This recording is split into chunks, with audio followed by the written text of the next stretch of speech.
Hey everyone, this is Arisha Suhaimi. Today I'll be going over my crude exports and imports dashboard. So looking at the first tab, I've got my market synopsis, and what makes this dashboard slightly different from the previous ones is I'm looking at it from a monthly scale, and then I've also incorporated an IMO 2020 section here.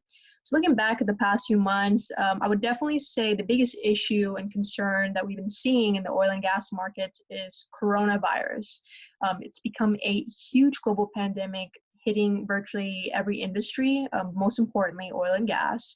And what we saw last month in March was a compounding problem as we were dealing with not only coronavirus, but Saudi Arabia and other OPEC Plus members increasing production levels that were beyond sustainable capacity. And so what do you get when you combine those two things? Well, global crude benchmarks plummeting to historical lows. What we're seeing right now unfolding is a midstream sector getting hit pretty hard by all of this commotion, and US regulators in general are trying to figure out a way to limit state output for the first time since the 1970s. But on a positive note, the census trade data showed that 40% of US crude exports went through Corpus Christi in December, making it the new top outlet, which was a change from their previous 17%, and that's mainly due to the new pipelines that were able to transport Permian crude over. But yeah, and so looking at IMO 2020, there was kind of a failure to materialize as people were scrambling to obtain sufficient supplies of on-spec fuel. Prices for VLSFO had collapsed, and the shipping sector is now truly just sailing in untested waters as they face conflicting pressures in the markets. But yeah, and so as of right now, I think people are just waiting out to see what's going to unfold with coronavirus. Next tab, I've got my outlook. And so this is basically showing us what we see now going forward. I've referenced EIA's short-term energy outlook website, and then I've done my own small summary over here. Basically, net crude oil imports are expected to increase as U.S. crude oil production declines, and of course there'll be fewer barrels available for export, according to EIA. And just in general, global oil demand for 2020 is expected to contract. And ultimately, the outlook for the oil markets is truly dependent on how the governments around the world are going to combat this global health pandemic. But yeah, so we'll see what happens as that unfolds the next few months. Next up, I've got USGC exports. This is basically the projects that are happening and coming online. Next time I've got IMO 2020 giving us a brief description of what was expected for the original game plan and what's happening actually.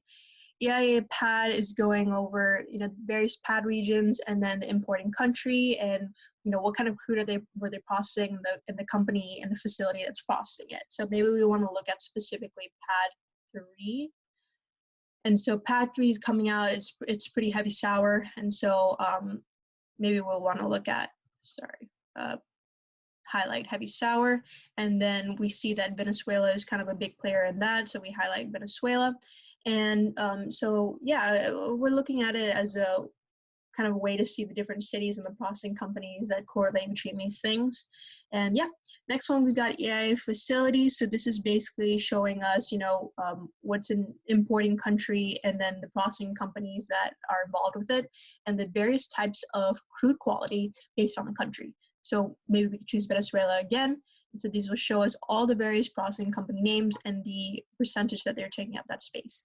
Next is EIA country. So this is showing us, maybe you want to choose an importing country to see the PAD imports, and then to see the various types of crude type that's going in and the processing facilities that are operating.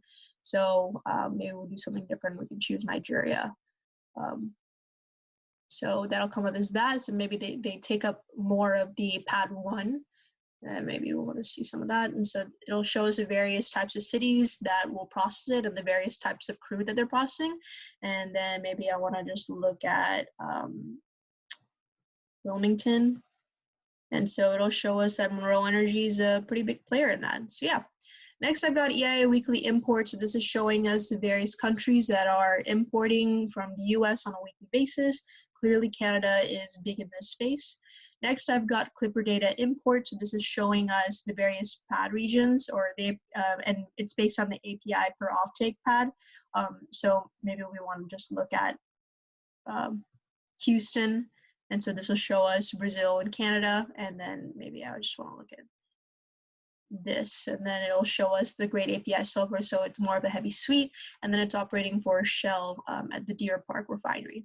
But yeah, next tab, I've got Clipper data, exports and imports, just a basic data table, and then I've got Clipper data exports over here. So this is showing us kind of a link to the previous one, but if I just exit out, you can see this is the API per offtake pad, and so maybe I want to look at just 5, so it'll show us this, and then from that, and they're all pretty much linked together. But yeah, next tab I've got pricing. So this is showing us the most recent WTI, most recent Brent, and most recent WTI Houston. And I'm just seeing the trend that's happening right now is going upwards for 2020 projection, just simply because we're at the lowest point right now. And so it only makes sense for us to go back up again.